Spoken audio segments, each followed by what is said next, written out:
O Lar Adventista, capítulo 48. Como o céu considera as crianças. Compradas com o sangue de Cristo. Cristo avaliou tão alto as crianças que deu a sua vida por elas. Tratai-as com o preço do seu sangue. Paciente e firmemente educai-as para ele. Disciplinai com amor e paciência. Ao assim fazerdes, elas se tornarão uma coroa de alegria para vós e brilharão como luzes no mundo.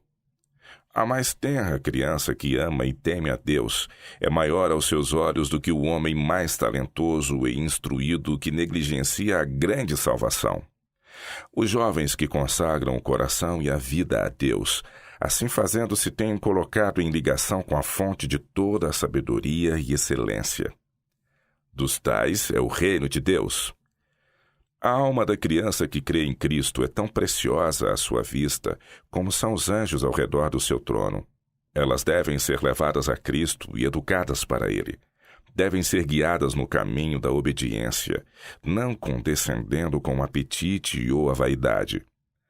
Se tão somente aprendêssemos as maravilhosas lições que Jesus procurou ensinar a seus discípulos com respeito a uma criancinha, quanta coisa que agora parece invencível dificuldade desapareceria completamente. Quando seus discípulos vieram a Jesus dizendo: "Quem é o maior no reino dos céus?" E Jesus, chamando uma criança, a pôs no meio deles e disse: "Em verdade vos digo que se não vos converterdes e não vos fizerdes como crianças, de modo algum entrareis no reino dos céus. Portanto, aquele que se tornar humilde como esta criança, esse é o maior no reino dos céus." Propriedade de Deus confiada aos pais. Os filhos derivam a vida e o ser dos pais, e não obstante, é através do poder criador de Deus que vossos filhos têm vida, pois Deus é o doador da vida. Seja lembrado que os filhos não devem ser tratados como se fosse nossa propriedade pessoal. Os filhos são a herança do Senhor, e o plano da redenção inclui sua salvação tanto quanto a nossa. Eles são confiados aos pais para que sejam criados na doutrina e admoestação do Senhor, a fim de estarem qualificados para a sua obra no tempo e na eternidade. Mães, tratai eternamente com vossos pequenos. Cristo foi uma vez criancinha. Por seu amor honrai as crianças.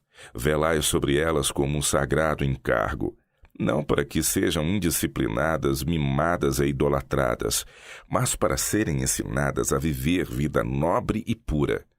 Elas são propriedade de Deus. Ele as ama e vos chama para que coopereis com Ele, ajudando-as a formarem caráter perfeito. Se esperais encontrar a Deus em paz, alimenta seu rebanho agora com alimento espiritual, pois cada criança tem a possibilidade de alcançar a vida eterna. Crianças e jovens são um peculiar tesouro de Deus. Os jovens precisam ser impressionados com a verdade de que seus dotes não são deles próprios. Força, tempo, intelecto não são senão tesouros emprestados. Pertencem a Deus, e deve ser a decisão de cada jovem pô-los no mais elevado uso. Ele é um ramo do qual Deus espera fruto, um mordomo cujo capital deve crescer, uma luz para iluminar as trevas do mundo.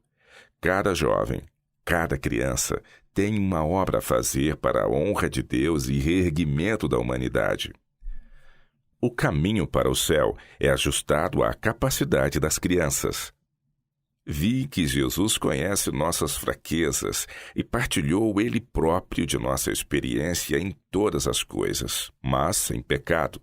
Portanto, Ele preparou-nos um caminho adequado à nossa força e capacidade, e como Jacó, tem caminhado devagar e segundo o passo das crianças e sua capacidade de resistência, a fim de nos entreter pelo conforto de sua companhia e ser-nos guia perpétuo. Ele não despreza nem negligencia ou deixa para trás as crianças do rebanho. Não nos pediu que marchássemos avante e as deixássemos atrás. Não tem caminhado tão depressa que nos deixasse para trás com os pequenos. Oh, não! Mas tem aplainado a estrada da vida, mesmo para as crianças. E requer-se dos pais em seu nome que as conduzam ao longo do caminho estreito. Deus nos designou uma vereda apropriada à resistência e capacidade das crianças.